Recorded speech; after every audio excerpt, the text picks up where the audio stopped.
સમય છે તો એવું કામ કરી લઈએ કે ક્યારેક આપણો સમય ખરાબ આવે ત્યારે પણ લોકો આપણને કામ આવી જાય.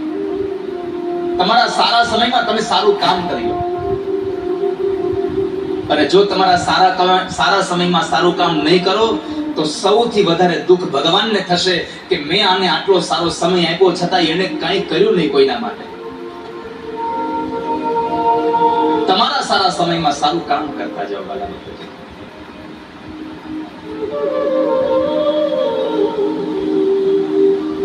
તમારું પોતાનું સારું કરો, તમારા પરિવારનું સારું કરો, તમારા પાડોશીનું સારું કરો, તમારા ગામનું સારું કરો, તમારા રાજ્યનું સારું કરતા જાઓ, તમારા સમાજનું સારું કરો.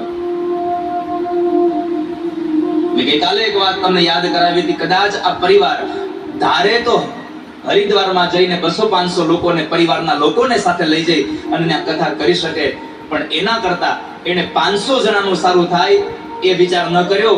કેમ કરીને હજારો લોકો કથામાં આનંદ મેળવે એના માટે આટલી મોટી કથા અહીંયા કરી છે.